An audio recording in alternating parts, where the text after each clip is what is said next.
A very good morning to all of you. Myself, Professor Tawal Chandarana, and we are continue on our unit number 3, Dictionary Technique. As previously we are starting our unit number 3, as well as we are discuss of first dictionary techniques is nothing but a static dictionary techniques. In form of static dictionary, we discuss what is a static dictionary, what is diagram coding, and how to perform a diagram coding with the example. So guys, today we discuss a second method, as we know that there are the two different methods which is defined in a dictionary technique. First one is a static dictionary and second one is adaptive dictionary. So as previously we are completed our first concept about a dictionary is nothing but a static dictionary. Now onwards we are discuss about what is adaptive dictionary, what are the different approach in a part of adaptive dictionary, as well as we solve out different numerical which is defined by the different approach.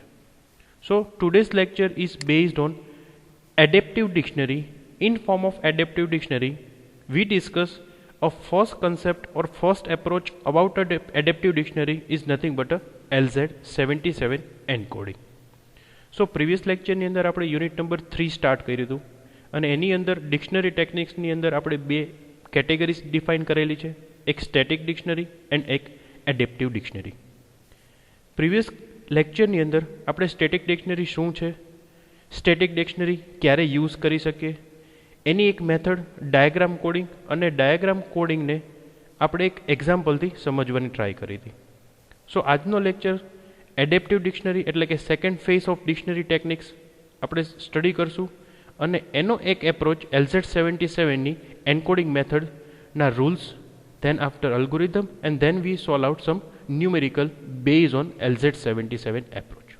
So today's lecture is based on adaptive dictionary and we are start with the basic concept about what is adaptive dictionary.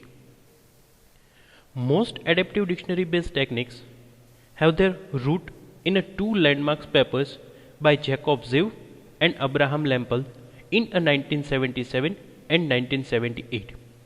So સૌથી most popular adaptive ડિક્શનરીના જે research paper develop કર્યા હતા એ બે scientist છે, Jacob Ziv and Abraham Lempel in since of 1977 and 78. So આ બે paper અથવા તો એવું કહી શકીએ આ બે રિસર્ચ પેપર ઉપરથી આપણે જેટલી પણ એડેપ્ટિવ ડિક્શનરીના એપ્રોચીસ જોશું એ બધા આ બે પેપરના ઇન્ટ્રોડ્યુસ કરેલા છે બે સાયન્ટિસ્ટે. In 1977 and 1978, Abraham Lempel and Jacob Zev published a two adaptive dictionary compression algorithm that soon become to dominate practical text compressions. Means એ લોકોએ જે બે મેથડ્સ ડિફાઇન કરેલી છે 1977 અને 1978ના પેપર્સમાં એ અત્યારના આપણે રિયલ ટાઈમમાં practical concept point of view text કમ્પ્રેશન્સમાં યુઝ કરીએ છીએ. Numerous variants have been published and implemented, and they are still the most commonly used algorithm in a general purpose compression tools. But obviously એના પછી અત્યારના 2021 2021 ચાલુ છે તો ઘણા બધા રિસર્ચરે રિસર્ચ પેપર્સ પબ્લિશ કર્યા હશે, બટ તેમ છતાં અત્યારના પણ આપણે 1977 અને 1978માં જે પેપર પબ્લિશ થયા છે એની બે ટેકનિક્સ કરન્ટલી મોસ્ટ પોપ્યુલર છે બીજી ઘણી બધી ટેકનિક્સની કમ્પેરિઝનમાં. The common feature of two algorithms and all their variant in that the dictionary consists of substring of the already processed part of the text. But obviously name itself suggest કરે છે it is known as adaptive dictionary. તો already આપણે શું કરશું કે આપણો જે પણ મેસેજ છે એને સબસ્ટ્રિંગમાં ડિવાઈડ કરી દેશું, જેમ જેમ કેરેક્ટર્સ આવતા જશે એમ એમ આપણે એનું કમ્પ્રેશન્સ પરફોર્મ કરશું. That's why it is nothing but a adaptive dictionary. As previously આપણે ફર્સ્ટ લાઇન સ્ટડી કર્યું હતું what is a static dictionary. એમાં પહેલી જ વસ્તુ આપણે શીખી હતી કે સ્ટેટિક ડિક્શનરી ત્યારે જ યુઝ કરી શકાય જ્યારે તમારી પાસે પ્રાયર નોલેજ હોય તમારા કમ્પ્લીટ મેસેજનું. સો અત્યારના આપણે જે એડેપ્ટિવ ડિક્શનરી સ્ટડી કરવાના છીએ એનો કન્સેપ્ટ જેટલા પણ વેરિયન્ટ સ્ટડી કરશું એડેપ્ટિવ ડિક્શનરીના પાર્ટ્સમાં એ બધાની અંદર આપણા મેસેજને સબ પાર્ટ્સમાં ડિવાઈડ કરશું and then we are performing a compression. So this means that the dictionary adapt to the text, but obviously આપણે સબસ્ટ્રિંગમાં ડિવાઈડ કરતા જશું, મીન્સ કમ્પ્લીટ મેસેજ આપણી પાસે નહીં હોય તો પણ આપણે એનું કમ્પ્રેશન્સ પરફોર્મ કરી શકશું. The two algorithms are known as LZ77 and 78, and the most related method can be categorized as the variants of one of the others. આપણે ઘણા બધા વેરિયન્ટ્સ સ્ટડી કરવાના છીએ. LZ77, 78 and W, they all are part of adaptive dictionary. The primary difference in the encoding of the phrase LZ77 use a direct pointer to the preceding text, means આપણે directly જે જગ્યાએ text use કરીએ છીએ એ જ reference તરીકે next કમ્પ્રેશન્સ મેથડની અંદર એ જ પોઇન્ટરનો directly use કરી લેશું in form of LZ77. What about LZ78? Use the pointer to a separate dictionary. સો બેની કમ્પેરિઝન કરવા જઈએ તો આપણને એક આઈડિયા આવશે કે LZ77માં આપણે કોઈ સ્ટોરેજ કેપેસિટીસ એટલે કે આપણા ડેટાનું કમ્પ્રેશન થશે એ સેમ ડિક્શનરીની અંદર જ સ્ટોર કરતા જશું. જ્યારે 78ની વાત આવે છે ત્યારે આપણે એક કમ્પ્રેશન્સ એટલે કે જે ટેક્સ્ટ કમ્પ્રેસ થઈ ગયા છે એને કોઈ બીજી જગ્યાએ સ્ટોર કરશું અને જેનું કમ્પ્રેશન્સ બાકી છે એને કોઈ બીજી જગ્યાએ સ્ટોર કરશું. સો LZ77માં એવું નથી, આપણે સેમ પોઇન્ટર એ જે જગ્યાએ કમ્પ્રેશન્સ પરફોર્મ કરે છે એ જ જગ્યાએ આપણો મેસેજ પણ સ્ટોર હશે. LZ78ની અંદર થોડુંક વેરિએશન હશે, આપણે આપણો ઓરિજિનલ મેસેજ અને જે સ્ટોર કરીએ છીએ ડિક્શનરી એ બે સેપરેટ હશે. સો ગાઈઝ, આ છે basic knowledge about what is a adaptive dictionary. Now we are start of first approach of adaptive dictionary is nothing but a LZ77. So first we discuss what is LZ77, and then after we discuss some rules and regulations as well as algorithm. So we start with the LZ77 approach. It is a very simple technique that require a no prior knowledge of the source and seems to require a no assumptions about the characteristics of the sources, because it is part of adaptive dictionary. તો આપણે મેસેજના prior નોલેજની કોઈ requirements નથી. જેમ message જેમ text તમારી પાસે આવતા જાય છે એન ફોર્મ ઓફ કમ્પ્રેશન્સ આપણે ડેટાનું કમ્પ્રેશન્સ પરફોર્મ કરતા જશું. In the LZ77 approach the dictionary work as a portion of the previous encoded sequence, means આપણે પ્રીવિયસ જે એન્કોડ પરફોર્મ કર્યું છે એને કોઈ એક ડિક્શનરીના ફોર્મમાં સ્ટોર કરશું અને હવે નેક્સ્ટ સ્ટ્રિંગમાં એ રેફરન્સનો એ ડિક્શનરીનો જે ઓલરેડી કમ્પ્રેસ થઈ ગયા છે એ કેરેક્ટરનો યુઝ કરશું. એડેપ્ટિવ ડિક્શનરીમાં આ સિક્વન્સ, આ મેથડ અથવા તો આ ફોર્મ્યુલા સેમ રહેશે કે પ્રીવિયસ જે પણ એન્કોડ થઈ ગયું છે એનો એઝ એ નેક્સ્ટ સ્ટેપ્સની અંદર આપણે એઝ એ રેફરન્સ યુઝ કરી શકીશું. The encoder examine the input sequence by presenting into the service of sliding window which consist a two part. So આ અલ્ગોરિધમને એક અલ્ટરનેટ નેમ્સ તરીકે તમારે આઈડેન્ટિફાય કરવું હોય તો આપણે એવું પણ કહી શકીએ કે it is a sliding window approach. So જ્યારે આપણે LZ77ની વાત કરીએ છીએ ત્યારે આપણી પાસે બે પોર્શન હશે. બે પોર્શનમાં પહેલો પોર્શન છે search buffer and second portion છે look ahead buffer. So search બફરની અંદર શું હશે? A search buffer contain a portion of the recently encoded sequence and a located buffer contain the next portion of a sequence to be encoded. So આપણી પાસે જે window છે એના આપણે બે સેક્શન્સ, બે પાર્ટ્સમાં ડિવાઈડ કરીએ છીએ જ્યારે આપણે LZ77 અલ્ગોરિધમની વાત કરીએ છીએ. ફર્સ્ટ પાર્ટ છે એ છે સર્ચ બફર, સેકન્ડ પાર્ટ છે લોકેટેડ બફર. સર્ચ બફરની અંદર શું હશે? જેનું રિસન્ટલી એનકોડ થઈ ગયેલું છે, કમ્પ્રેશન્સ થઈ ગયું છે. લોકેટેડ બફરમાં શું હશે? જેનું રિસન્ટલી આપણે કમ્પ્રેશન્સ પરફોર્મ કરવાના છીએ. અને આ બેને કમ્બાઈન કરીને જે કંઈ પણ વિન્ડો મળે છે એ પર્ટિક્યુલર સાઇઝને આપણે શું કહીશું? Sliding window. So it is the main and important concept about to understand how the LZ77 algorithm is work. ફરી વખત એક વખત રિપીટ કરી દઉં. કમ્પ્લીટ ડેટા જેમાં આપણે સ્ટોર કરશું એટ ધ ઇનિશિયલ સ્ટેટ ઉપર એને કહીશું વિન્ડો સાઇઝ અથવા તો વિન્ડોઝ. એ વિન્ડોને આપણે બે પોર્શનમાં ડિવાઈડ કરશું. એક પોર્શન છે સર્ચ બફર, એક પોર્શન છે લુક અહેડ બફર. સર્ચ બફરની અંદર એ ડેટા હશે એ કેરેક્ટર્સ હશે જેનું રિસન્ટલી આપણે કમ્પ્રેશન્સ પરફોર્મ કરેલું છે. લોકેટેડ બફરમાં એ કેરેક્ટર્સ હશે જેનું આપણે હવે કમ્પ્રેશન્સ પરફોર્મ કરવાના છીએ. So it is the basic idea about how LZ77 is work in form of sliding window. The algorithm search the sliding window for the longest match with the beginning of the located buffer and outputs a pointer to that match. તો હવે concept શું use કરવાનો છે? હમણાં જ આપણે વાત કરી કે પ્રીવિયસ જે કમ્પ્રેશન્સ થઈ ગયું છે એનો નેક્સ્ટ સ્ટેપમાં આપણે રેફરન્સ લઈ શકશું. તો સૌથી પહેલાં આપણા કેરેક્ટર્સ લોકેટેડ બફરમાં હશે. લોકેટેડ બફરમાંથી આપણે ચેક કરતા જવાનું છે સર્ચ બફરની અંદર અને મેક્સિમમ ટ્રાય કરવાની છે કે આપણને મેક્સિમમ કેરેક્ટર્સ ફાઇન્ડ થઈ શકે લોકેટેડ બફરના સર્ચ બફરમાં. અને જેટલા કેરેક્ટર મેચ થાય એ મેચ થતા કેરેક્ટર્સનું આપણે કમ્પ્રેશન્સ પરફોર્મ કરશું. હવે કમ્પ્રેશન્સ થાય છે એનો આઉટપુટમાં કઈ રીતે રિપ્રેઝન્ટ કરી શકીએ અથવા તો કયો ડેટા સેન્ડર સાઇડથી તમારે રિસીવર એન્ડ સેન્ડ કરવાનું છે એ આપણે નેક્સ્ટ સ્લાઇડમાં જોશું. It is a possible that there is a no match at all, so the output cannot contain just a pointer. But obviously at some point કોઈ character આપણને match નહીં થાય located બફરમાંથી search બફરમાં, તો ત્યારે આપણે આઉટપુટ પોઇન્ટર એને 0 set કરીને મોકલવાનું થશે. In LZ77 the sequence is encoded in the form of triple O, L and C. સો હમણાં મેં તમને કીધું કે આપણે આઉટપુટમાં શું સેન્ડ કરવાનું થશે, સેન્ડર થાય તે રિસીવર એન્ડ ઉપર, તો 3 કેરેક્ટર્સની અંદર આપણે દરેક કમ્પ્રેશન્સ પછી આઉટપુટ સેટ કરવાના થશે. એ 3 કેરેક્ટર શું છે? ફર્સ્ટ છે O stand for the offsets, I represent the length, L represent the length of match and the C denote the next symbol to be encoded.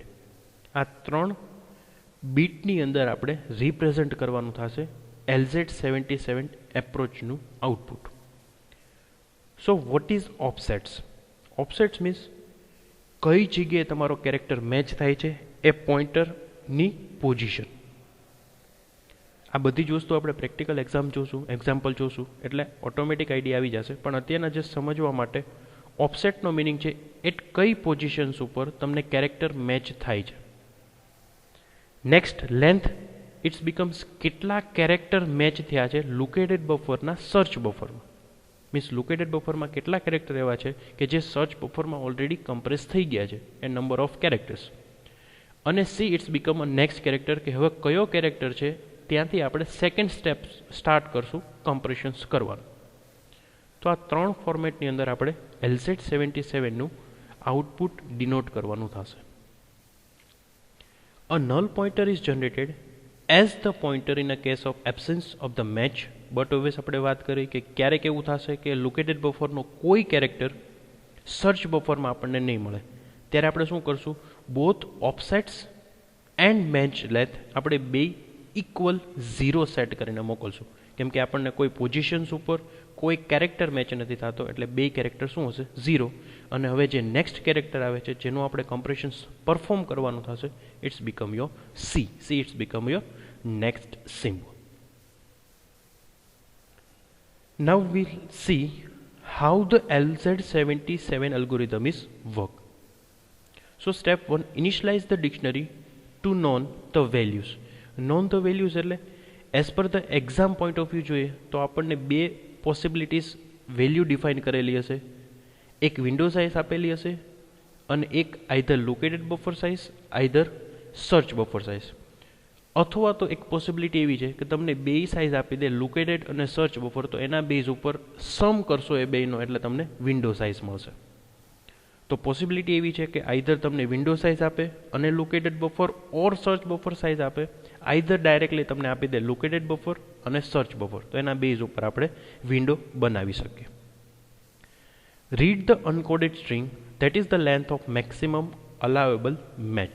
But obvious છે આપણે previous જે પણ characters encode નથી થયા એને આપણે read કરતા જશું. રીડ કરતાં કરતાં આપણે લોકેટેડ બફરમાંથી સર્ચ બફરમાં જોતા જશું કે કોઈ કેરેક્ટર્સ મળે છે કે નહીં. Steps 3, search for the longest match string in a dictionary. હમણાં જ આપણે પ્રીવિયસ વાત કરી એલ, મેક્સિમમ ટ્રાય કરવાની કે કેટલા કેરેક્ટર્સ મેચ થઈને મળે છે. તો મેક્સિમમ આપણે ટ્રાય કરશું કે આપણને લોંગેસ્ટ મેચ મળે. Step number 4, if a match is found greater than or equal to the minimum allowable match length, એ પણ આપણે ચેક કરવાનું છે કે આપણને જે મેચ મળે છે એ એક બાઉન્ડ્રી આપેલી હશે વિન્ડોની, એ પર્ટિક્યુલર સાઇઝમાં જ મેચ મળવું જોઈએ. એ વિન્ડોની બહાર મેચ મળશે તો એ કોઈ કામનું નથી.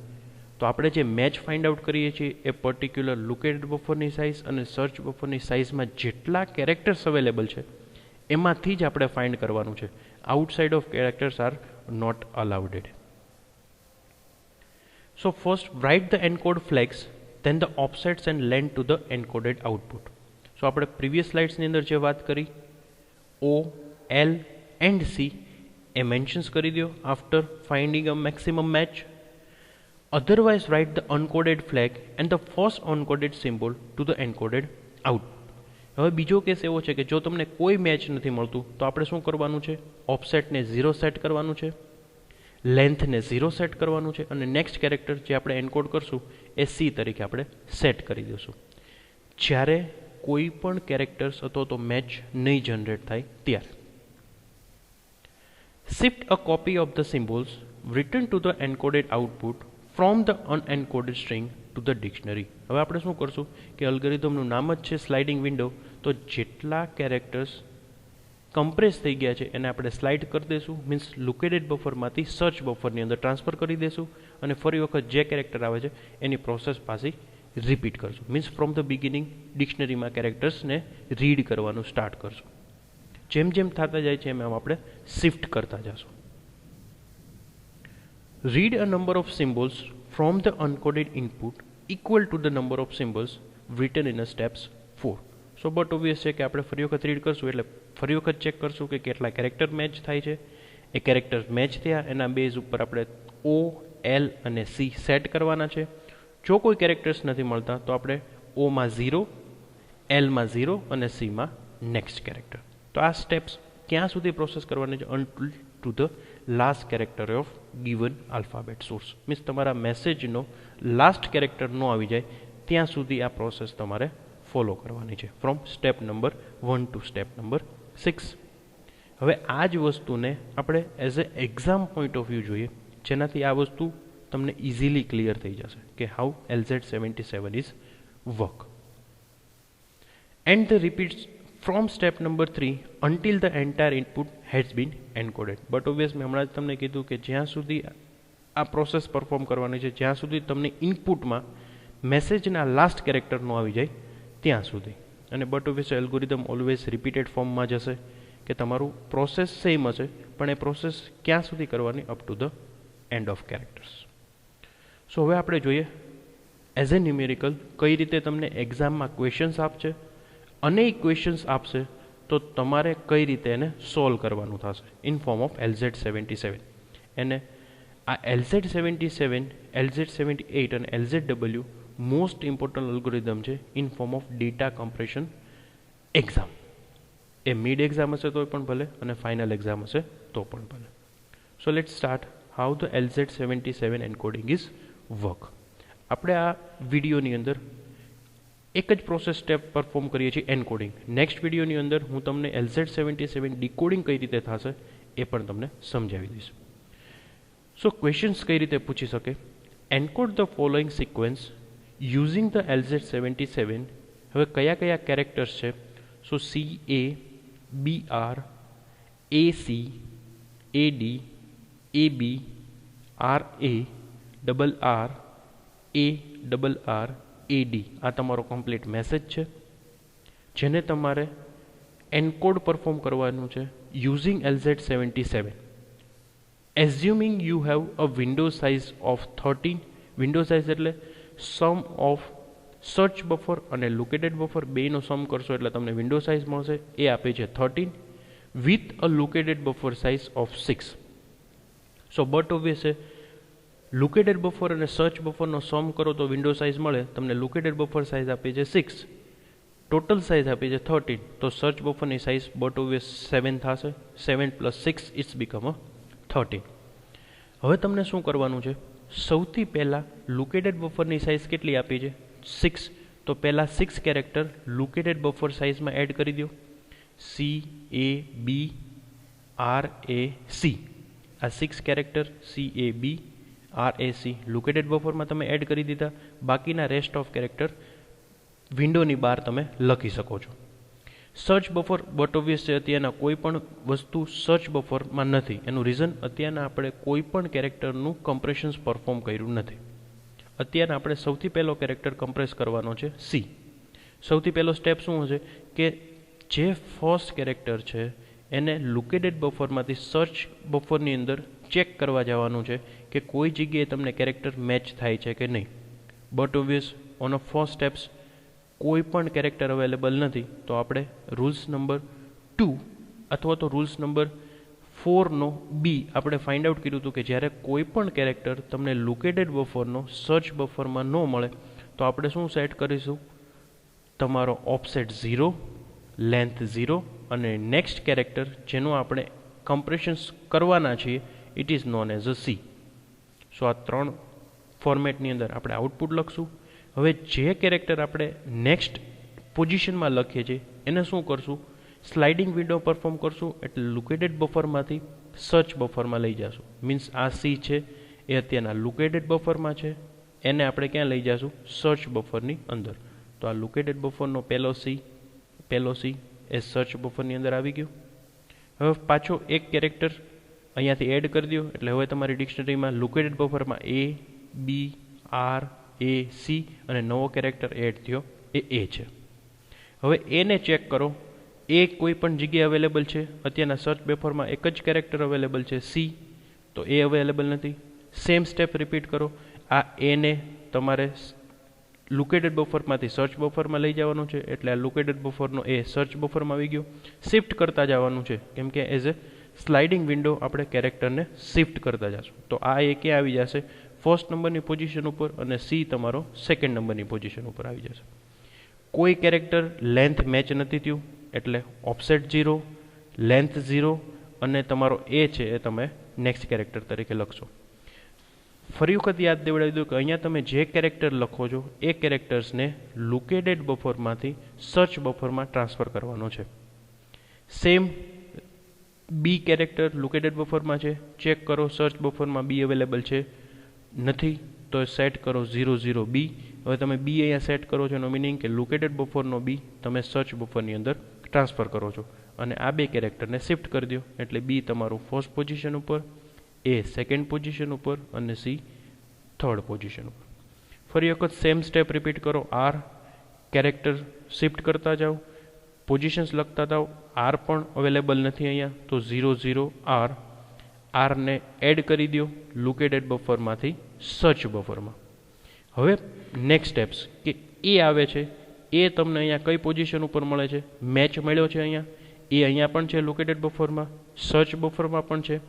હવે લોકેટેડ બફરમાં આપણે કીધું હતું કે મેક્સિમમ ટ્રાય કરવાની કે મેક્સિમમ કેરેક્ટર મળે, તો સેકન્ડ કેરેક્ટર કયો છે લોકેટેડ બફરમાં સી, બટ સર્ચ બફરમાં એની બાજુમાં સી અવેલેબલ નથી, તો આપણને એ એક જ એવો કેરેક્ટર છે કે જે મેચ થાય છે. હવે એક કેરેક્ટર મેચ થયો તો સૌથી પહેલાં ઓ મીન્સ કયા પોઝિશન ઉપર તમને કેરેક્ટર મળ્યો, તો ફર્સ્ટ, સેકન્ડ અને થર્ડ પોઝિશન ઉપર લોકેટેડ બફરનો એક કેરેક્ટર સર્ચ બફરમાં મળે છે. તો આપણે 3 નંબર લખ્યું. કેટલા કેરેક્ટર મેચ થાય છે, તો ઓનલી 1, એ એક જ મેચ થાય છે એટલે એક કેરેક્ટર મેચ થાય છે એટલે 1, અને એ ઓલરેડી એનકોડ થઈ ગયું છે એટલે હવે એનો નેક્સ્ટ કેરેક્ટર આપણે શું એનકોડ કરશું, સી. સો ફરી વખત જે કેરેક્ટર અહીંયા તમે લખો છો ત્યાં સુધીના બધા જ કેરેક્ટર તમારે લોકેટેડ બફરમાંથી સર્ચ બફરમાં લઈ જવાના થશે.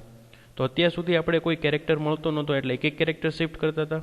હવે તમને થર્ડ પોઝિશન ઉપર એક કેરેક્ટર મેચ થયો છે અને નેક્સ્ટ કેરેક્ટર છે સી. સો આ બે કેરેક્ટર તમારે લોકેટેડ બફરમાંથી સર્ચ બફરમાં લઈ જવાના થશે. બટ ઓબ્વિયસ છે, ચેક કરી લ્યો એ વસ્તુ આપણે લખી છે કે નહીં. તો એ અને સી તમને લોકેટેડ બફરમાંથી આપણે ક્યાં લઈ ગયા, સર્ચ બફરમાં. જેમ જેમ કેરેક્ટર તમે લોકેટેડ બફરમાંથી સર્ચ બફરમાં લઈ જાઓ છો એમ આ રિમેનિંગ કેરેક્ટરને લોકેટેડ બફરમાં એડ કરતા જવાના છે. ફરી વખત ચેક કરો, એ તમને મળે છે સેકન્ડ પોઝિશન ઉપર મળે છે અને ફિફ્થ પોઝિશન ઉપર મળે છે. એની બાજુમાં કેરેક્ટર છે ડી. સેકન્ડ પોઝિશન ઉપર પણ તમને બાજુમાં ડી નથી મળતો અને ફિફ્થ પોઝિશન ઉપર એ છે, એની બાજુમાં પણ તમને ડી મળતો નથી. તો સર ક્વેશ્ચન કે 5 નંબર લેવો, 5મા નંબરનો એ લેવો કે બીજા નંબરનો એ? તો જ્યારે તમને લોકેટેડ બફરના કોઈ કેરેક્ટર સર્ચ બફરમાં મલ્ટિપલ ટાઈમ્સ મળતા હોય ત્યારે ક્લોઝ જે હોય એ તમારે કન્સિડર કરવાનો છે. મીન્સ અહીંયા સેકન્ડ નંબર ઉપર પણ મળે છે, ફિફ્થ નંબર ઉપર પણ મળે છે. સો ક્લોઝ કયું થાય? સેકન્ડ નંબર ઉપર. સો સેકન્ડ નંબરની પોઝિશન લખો, it is a second number. Only એક જ કેરેક્ટર મેચ થાય છે એ, તો 1, અને નેક્સ્ટ કેરેક્ટર કયો છે? ડી. તો ઇટ્સ બીકમ યોર ડી. હવે ડી સુધીના બધા જ કેરેક્ટર એટલે ડી અને એ લોકેટેડ બફરમાંથી કઈ જગ્યાએ ટ્રાન્સફર કરવાનો? સર્ચ બફરમાં. જગ્યા તો અહીંયા એક જ છે, તો શું થશે? આ સી છે એ વિન્ડોની બહાર વયો જશે અને એ અને ડી લોકેટેડ બફરમાંથી ક્યાં આવશે? સર્ચ બફરમાં. તો આપણે ડી એડ કરી દીધો, આ એ એડ કરી દીધો, rest of C as it is, A as it is, R as it is, B as it is, A as it is. હવે સર્ચ બફરની સાઇઝ ફૂલ થઈ ગઈ છે, તો આ સી ક્યાં વયો જશે? વિન્ડોની બહાર. હવે આને આપણે મેચ કેસ તરીકે કાઉન્ટ નહીં કરી શકીએ, કેમ કે આપણે ક્યાં સુધી ગોતવાનું? જ્યાં સુધી સર્ચ બફરની લિમિટ હોય ત્યાં સુધી, એટલે ઓનલી 7 કેરેક્ટર્સ. હવે ચેક કરો, એ તમને સેકન્ડ પોઝિશન ઉપર મળે છે, ફોર્થ પોઝિશન ઉપર મળે છે, 7th પોઝિશન ઉપર મળે છે. એની બાજુમાં કેરેક્ટર કયો છે? બી. તો અહીંયા સેકન્ડ પોઝિશન ઉપરનો એ કન્સિડર કરશો તો અહીંયા ડી છે, એટલે અહીંયા આપણને મેચ નથી મળતું. ફોર્થ પોઝિશન વાળો એ કન્સિડર કરશો તો બાજુનો કેરેક્ટર છે સી, એ પણ આપણને મળતો નથી, બી. બટ જો તમે 7th કેરેક્ટર્સ વાળો એ અથવા તો 7th પોઝિશન વાળો એ કન્સિડર કરો તો બાજુનો બી કેરેક્ટર છે એ તમને એઝ ઇટ ઇઝ મળે છે. સો બટ ઓબ્વિયસ છે, as per the LZ77 rules maximum match મળતા હોય એ જ પોઝિશન લખવાની. તો એની બાજુમાં બી અહીંયા પણ છે, એની બાજુમાં બી અહીંયા પણ છે. હજી ટ્રાય કરો, થર્ડ કેરેક્ટર મળે છે આર, તો બીની બાજુમાં આર છે, યસ. હજી એક ટ્રાય કરો, આરની બાજુમાં એ, અહીંયા પણ આરની બાજુમાં એ છે. હજી ટ્રાય કરો, એની બાજુમાં આર, તો અહીંયા એની બાજુમાં સી છે.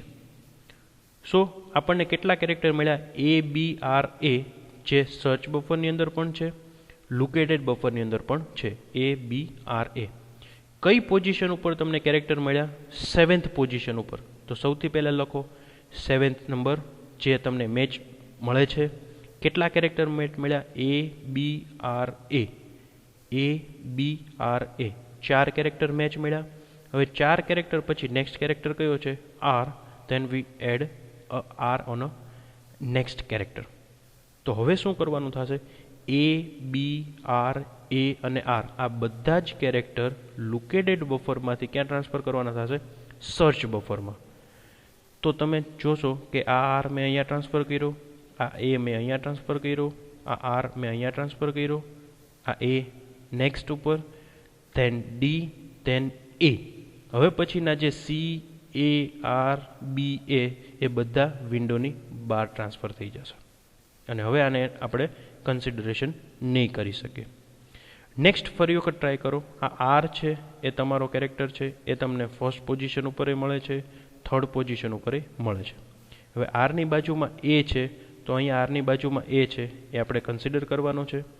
નેક્સ્ટ એની બાજુમાં આર છે, એની બાજુમાં આર છે. હવે છે આ કેસ છે સ્પેશિયલ કેસ છે. જ્યારે ક્યારેય તમારી પાસે લોકેટેડ બફરના કેરેક્ટર સર્ચ બફરમાં હોય અને હજી પછી પાછા પણ કેરેક્ટર્સ તમને લોકેટેડ બફરમાં અવેલેબલ હોય, તમારે એને કન્સિડર લેવાના છે. ફરી વખત સમજાવી દઉં, તમે આ આર કેરેક્ટર અહીંયા મેચ કરો છો થર્ડ પોઝિશન ઉપર, આ આર 1 ઉપર છે. આપણે 1 ઉપર શું કામ નથી લેતા? બીકોઝ આરની બાજુમાં જે એ છે, અહીંયા આરની બાજુમાં એ અવેલેબલ નથી. તો આપણે અહીંયા આરની બાજુમાં એ અવેલેબલ છે એ કન્સિડર કરીએ છીએ. એટલે આપણને મેચ મળવાનું સ્ટાર્ટ કયું થયું? થર્ડ પોઝિશન ઉપર. આપણે એને કન્સિડર કરશું. હવે એની બાજુમાં આર છે, અહીંયા એની બાજુમાં આર છે. હવે આ આરની બાજુમાં આર છે, પણ અહીંયા તો સર્ચ બફર પૂરું થઈ ગયું છે. તો સર્ચ બફર પૂરું થઈ ગયું હોય તો લોકેટેડ બફરમાં કન્ટિન્યુ ચેક કરવાનું કે સેમ કેરેક્ટર મળે છે કે નહીં. મીન્સ આ આરની બાજુમાં આર છે, તો અહીંયા તમને આરની બાજુમાં આર મળે છે તો એ એઝ એ કન્સિડર કેરેક્ટર કરવાનો થશે, બિકોઝ આ વસ્તુ ડીકોડિંગની અંદર તમને બેનિફિટ કરશે. હવે આ આરની બાજુમાં આર આપણે લોકેટેડ બફરમાં જોયું, આ સર્ચ બફરનો આર છે, એની બાજુનો કેસ જોયો લોકેટેડ બફરમાં આર મળે છે, તો એ કેસ આપણે કન્સિડર કરશું અને એ કેસને કહેશું સ્પેશિયલ કેસ. હવે આરની બાજુમાં એ છે તો આ આરની બાજુમાં એ છે તો એ પણ કેરેક્ટર કન્સિડર કરશું, અને એની બાજુમાં ડી, તો હવે તમને એની બાજુમાં ડી નથી મળતું, તો આપણે સ્ટોપ કરી દઈશું. ચેક કરશું કે થર્ડ પોઝિશન ઉપર કેટલા કેરેક્ટર મળ્યા, તો આ આરનો આર એક કેસ, એ 2 કેરેક્ટર, આર 3 કેરેક્ટર, એની બાજુમાં આર જે આપણે સ્પેશિયલ કેસ 4 કેરેક્ટર, આ એ પાછો સ્પેશિયલ કેસ 5 કેરેક્ટર્સ, અને નેક્સ્ટ કેરેક્ટર ડી. તો થર્ડ પોઝિશન ઉપર આપણને ટોટલ 5 કેરેક્ટર્સ મળે છે અને નેક્સ્ટ કેરેક્ટર મળે છે ડી. તો as per algorithm it is your last character which is provided by your original message. So located buffer complete થઈ ગયું, ખાલી થઈ ગયું, એટલે આપણે અલ્ગોરિધમને સ્ટોપ કરી દેશું. સર્ચ બફરમાં લાસ્ટમાં આટલા કેરેક્ટર અવેલેબલ હશે. હવે એન્કોડિંગ એટલે કે કમ્પ્રેશન્સ થઈ ગયું છે, તમારે ડીકોડિંગ કરવા એટલે કે ડીકમ્પ્રેસ કરવા માટે એઝ અ સેન્ડર તમારે શું મોકલવાનું થશે, જેટલા પણ તમને XXX મળ્યા છે એટલે કે 00C, 00A, 00B, 00R, 31C, next મળ્યું 21D, 74R એન્ડ 35D, આ બધા જ ટ્રિપલેટ ફોર્મ એટલે કે આઉટપુટ ઓફ O, L અને C તમારે સેન્ડ કરવાના છે સેન્ડરથી રિસીવર એન્ડ ઉપર. અને એઝ પર અવર લાસ્ટ લેક્ચર આપણે આ જ વસ્તુનો યુઝ કરીને પાછા ઓરિજિનલ મેસેજને, ઓરિજિનલ સ્ટ્રિંગને ગેટ કરવાની ટ્રાય કરશું, ઓરિજિનલ સ્ટ્રિંગને રિટ્રાઈવ કરવાની ટ્રાય કરશું. So guys, it is LZ77 encoding procedure. I hope you are clear whatever we discuss about encoding procedure, algorithm and what is adaptive dictionary. I hope you are enjoying my lecture. Thank you so much.